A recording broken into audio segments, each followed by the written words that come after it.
ఆ టౌన్ కబ్జాలకు care of address గా మారింది. నిరుపేదరే కాదు బడాబాబులు సైతం నిజాం సాగర్ ప్రధాన కాలువను నామరూపా లేకుండా చేశారు. కాలువ గట్టుపైన అక్రమ కట్టడాలు వెలిశాయి. ఏటికేడు అక్రమ నిర్మాణాలు జరుగుతున్నా నీటిపారుదల శాఖ అధికారులు చోద్యం చూస్తున్నారు. దీంతో నిజాం సాగర్ ప్రధాన కాలువ ఆనవాళ్లు కోల్పోతుంది.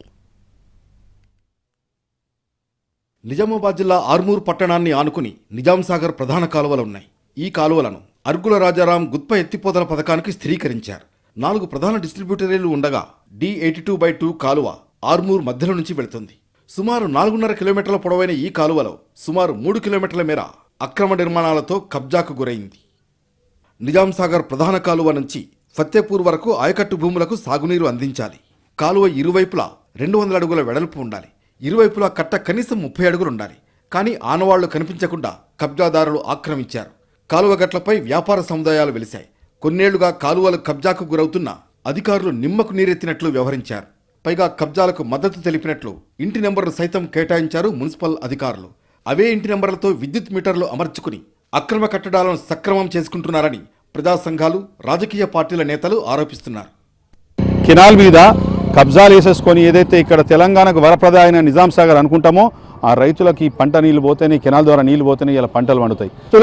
మళ్ళీ ఈ నీళ్ళు వస్తాయా రావనే, ఎందుకంటే పాలకులు దీని గురించి మర్చిపోతే మాత్రం భవిష్యత్తులో నీళ్ళు కూడా రావడం కష్టమవుతుంది. కాబట్టి ఈ ప్రభుత్వం తక్షణము ఈ కబ్జాల మీద దృష్టి పెట్టాలా, నిజాం సాగర్ కెనాల్ని కాపాడాలని విజ్ఞప్తి చేస్తున్నాం. అనుమతులు లేని నిర్మాణాలతో ఆర్మూర్లోని నిజాం సాగర్ కాలువగట్లు బలహీనపడ్డాయి. గతంలో ఓ కట్ట తెగి లోతట్టు ప్రాంతాల్లోని ఇళ్లను వరద నీరు ముంచెత్తింది. అయినా సరే కొరడా జుడిపించలేదు మున్సిపల్ అధికారులు. 3 కిలోమీటర్ల పరిధిలో 683 అక్రమ నిర్మాణాలు జరిగినట్లు లెక్కలు తేల్చి కలెక్టర్కు నివేదిక ఇచ్చి చేతులు దులుపుకున్నారు. దీంతో కాలువగట్లు ఎప్పుడు తెగుతాయోననే ఆందోళనలో రైతులున్నారు. కబ్జాదారులకు అధికారులు, ప్రజాప్రతినిధులు అండగా ఉండడంతోనే ఈ పరిస్థితి వచ్చిందని స్థానికులు ఆరోపిస్తున్నారు. ఈ కెనాల్ కట్ట తెగి మరి ఏదైతే ఇప్పుడు మన క్లాక్ టవర్ ఉందో ఆ క్లాక్ టవర్ నుంచి మరి ఇక్కడ లాస్ట్కు జిరేత్ నగర్ పోయే తోవరకు గుడక గన్లు పడి ఇళ్లకు నీళ్లు పోయి మరి మనుషులు చనిపోయేటటువంటి ప్రమాదం ఏర్పడుతున్నది.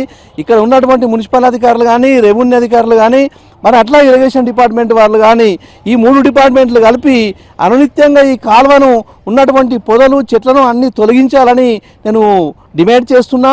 ఆర్మూర్లో నిజాం సాగర్ ప్రధాన కాలువ కబ్జాలపై ప్రభుత్వం ఇప్పటికైనా దృష్టి సారించాలి. గతంలో కాలువ కట్ట తెగడంతో జరిగిన ప్రమాదాన్ని దృష్టిలో పెట్టుకుని అలాంటి ఘటనలు పునరావృతం కాకుండా చర్యలు చేపట్టాల్సిన అవసరం ఉంది.